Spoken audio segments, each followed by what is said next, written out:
राजस्थान, मध्य प्रदेश और छत्तीसगढ़ के उतराला के इंतखाब के ताल्लुक से सरगर्मियां दिल्ली मुंतकिल हो गई हैं। राहुल गांधी पार्टी लीडरों के साथ इस सिलसिले में मीटिंग करने वाले हैं। राजस्थान के लिए अशोक गहलोत और सचिन पायलट और मध्य प्रदेश के लिए कमलनाथ और ज्योतिरादित्य सिंधिया के नाम गर्दिश कर रहे हैं। छत्तीसगढ़ के लिए नवमुंतखब अरकान असेंबली की मीटिंग अभी होना बाकी है। वज़ीर आला के नाम का फैसला करने का इख्तियार पार्टी सदर राहुल गांधी पर छोड़ दिया गया है। राहुल गांधी ने अशोक गहलोत और सचिन पायलट को दिल्ली तलब किया है। दोनों दावेदार पार्टी लीडरों से मुलाकातें कर रहे हैं। और इस पूरे मामले पर बात करने के लिए हम सीधे रुख करेंगे दिल्ली का, जहां से हमारे नुमाइंदा रंजीता इस वक्त सीधे तौर पर जुड़ रही हैं। उनसे बात करेंगे। रंजीता, अशोक गहलोत और सचिन पायलट दोनों को दिल्ली तलब किया जा रहा है, किसकी जीत होगी? कुछ जानकारी मिल पा रही है?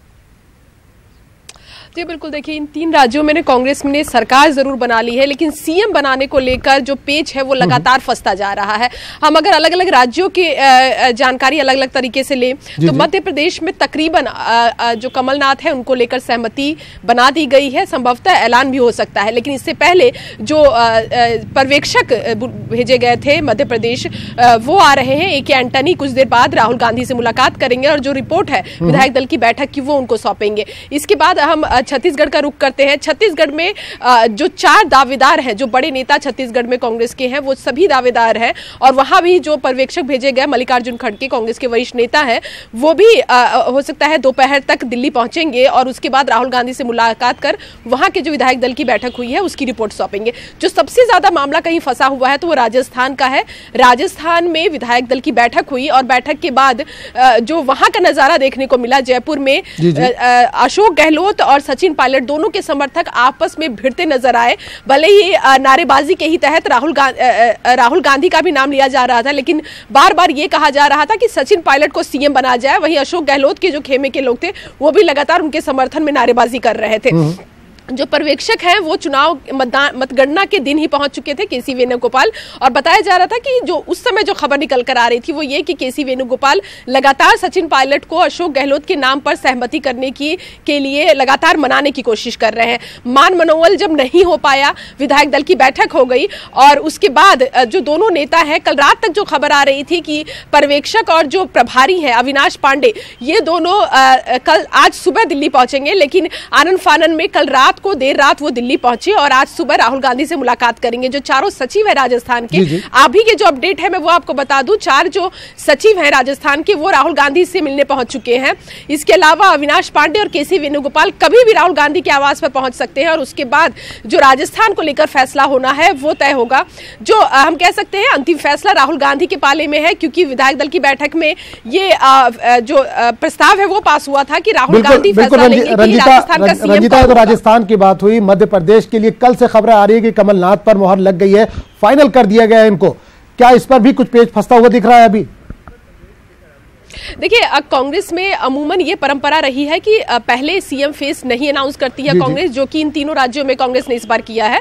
और इसके बाद विधायक दल की बैठक होती है। विधायक दल की बैठक में जितने भी विधायक हैं वो अपने अपने जिस नेता को चुनना होता है उसका नाम एक पेपर पर लिखते हैं और पर्यवेक्षक जो है ये बात और इस खबर को कांग्रेस आलाकमान तक पहुंचाती है। ये प्रोसेस पूरा हो चुका है। मध्य प्रदेश की अगर बात की जाए तो मध्य प्रदेश में ए के एंटनी जो कांग्रेस के वरिष्ठ नेता है उनको पर्यवेक्षक के तौर पर भेजा गया था और अमूमन जो खबर वहां से निकल कर आ रही थी, किसी तरह का टकराव नहीं था। दिग्विजय सिंह जो मध्य प्रदेश के पूर्व मुख्यमंत्री रहे हैं, उन्होंने भी समर्थन कमलनाथ के नाम पर दे दिया। ज्योतिरादित्य सिंधिया की तरफ से भी इस तरह का कोई बयान या उनके समर्थकों की तरफ से इस तरह की कोई नारेबाजी या कोई मांग नहीं उठती नजर आ रही है। तो माना जा रहा है कि मध्य प्रदेश में जो सीएम को लेकर पेच था वो लगभग अब सॉल्व कर लिया गया है और सिर्फ ऐलान करना बाकी है। लेकिन जो मैं बार बार बता रही हूँ कि राजस्थान का जो मामला है वो काफी बड़ा है। दो तरह की चीजें निकल कर आ रही है। राहुल गांधी की कोशिश ये है कि इन तीनों राज्यों में एक युवा चेहरा देना चाहिए, क्योंकि 2019 को लेकर के एक बड़ी रणनीति रहेगी लोकसभा चुनाव में। ये भी राहुल गांधी को दिखाना होगा कि युवा नेतृत्व को राहुल गांधी पसंद करते हैं और युवा नेतृत्व के हाथ में कमान देंगे। तो युवा के तौर पर कांग्रेस पार्टी के सामने सिर्फ राजस्थान ही एक विकल्प बचता है जहां सचिन पायलट को as a CM Congress party announce कर सके। लेकिन दूसरा पेच ये भी कि क्या अशोक गहलोत इस बात के लिए मानेंगे? अशोक गहलोत जो राजस्थान में बतौर सीएम बेहतर काम किया उन्होंने, संगठन पर मजबूत है, बड़े नेता हैं और संगठन महासचिव यहाँ एआईसीसी में भी है। तो ये एक बड़ा फैसला होगा, देखना होगा कि किस तरह से बैलेंस करके राहुल गांधी इस पर फैसला ले पाते हैं, क्योंकि राहुल गांधी को अशोक गहलोत की जरूरत दिल्ली में भी है, क्योंकि 2019 भी फतह उनको करनी है। तो ये सारे मामले हैं। और दूसरी एक दिलचस्प बात यह कि राहुल गांधी ने इस बार एक नई परंपरा शुरू की है सीएम चुनने को लेकर। कार्यकर्ताओं को बकायदा राहुल गांधी खुद फोन कर रहे हैं जी। और सभी राज्यों में कार्यकर्ताओं से बात कर रहे हैं, उनसे जानने की कोशिश कर रहे हैं कि कार्यकर्ताओं के मन में क्या है, वो किसको सीएम बनते हुए देखना चाहते हैं। तो ये दो तरह की चीजें, दो तरह के जो कार्यक्रम है, दो तरह का जो फॉर्मूला है, वो कांग्रेस पार्टी इस बार सीएम के तौर पर देख रही है। राहुल गांधी के पास दो तरह के फीडबैक निकल कर आ रहे हैं।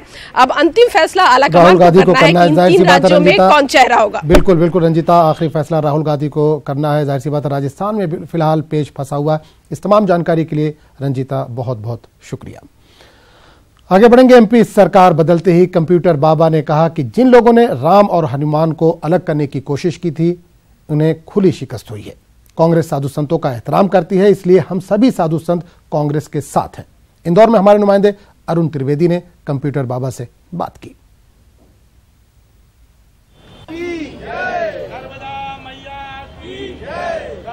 मध्य प्रदेश में कांग्रेस की जीत के बाद कंप्यूटर बाबा यहाँ राजबाड़ा के देवी अहिल्या प्रतिमा पर पहुंचे हैं, लेकिन खास बात है कि अकेले नहीं पहुंचे, इनके साथ राम, लक्ष्मण और हनुमान भी हैं। बाबा, क्या खास मकसद है इन लोग को लेकर आप यहाँ पहुंचे हैं? ये हम बताना चाहते हैं कि हमारे कुछ राजनेताओं ने कहा था कि हनुमान के बारे में टिप्पणी करी थी, राम जी को छोड़ दिया था, अब हनुमान जी को पकड़ लिया। तो हम उनको बताना चाहते हैं कि राम के साथ में सदा हनुमान रहते हैं। वो हम दिखाना चाहते हैं कि राम, लक्ष्मण और हनुमान जी हैं, ये सदा साथ ही रहते हैं, वो दिल में बसते हैं हनुमान जी के, राम और लक्ष्मण। ये हम बताना चाहते थे। आज जब हमारे आपकी जो मांगे हैं बीजेपी सरकार के दौरान जो मांगे थी वो अभी यथावत है कि आपने अपनी मांगे छोड़ दी हैं? नहीं, हम लोगों ने तो जिस बात को साधु समाज ने रखा था कि किसी भी हालत में धर्म विरोधी सरकार को उखाड़ के फेंकेंगे मध्य प्रदेश से, और वो मकसद पूरा हुआ। जनता ने नकार दिया और इनको बाहर की रास्ता दिखा दिया। संत समाज ने आज सभी मिलकर के नर्मदा स्नान किया और सफल होने के बाद चूंकि नर्मदा में अवैध उत्खनन का मुद्दा आप उठाते रहे, अभी आगे उठाएंगे क्या इसको? देखिए, नर्मदा में अवैध खनन नहीं होगा। कांग्रेस सरकार में गौ माता की निरंतर हत्या और दुर्दशा नहीं होगी, ये गारंटी के साथ हम कह रहे हैं। और तीसरा, मठ मंदिर नहीं टूटेंगे और संत समाज का आदर होगा। ये जो कांग्रेस सरकार बनी है इस पे हमें भरोसा है। और इस बात को मैं आपको गारंटी के साथ कहना चाहूंगा कि निश्चित ही धर्म रूपी काम चलेगा। अभी तो धर्म विरोधी काम चलता था, अब धर्म के साथ काम होगा। अच्छा, एक बात बताइए, अगर आपको राज्य मंत्री का दर्जा ये सरकार देती है तो आप क्या स्वीकारेंगे? देखिएगा, हम इस बात में तो कोई चर्चा करने की बात नहीं है, क्योंकि यदि कोई बात करेंगे, हमको तो कोई बात रखना नहीं है और हमको कुछ लेना है। पर यदि कांग्रेस इस बात को करेगी, सरकार हमसे बात करेगी, तो हम संत समाज के साथ बैठक करेंगे। जो संत समाज निर्णय लेंगे, कंप्यूटर बाबा को जो आदेश करेंगे वो पूर्ण करेंगे। तो ये थे कंप्यूटर बाबा, जिनका कहना है कि यदि सरकार उन्हें मंत्री पद ऑफर करेगी तो वो इस पर विचार करेंगे। कैमरामैन संजय बुआ के साथ अरुण त्रिवेदी, न्यूज़ 18 इंदौर।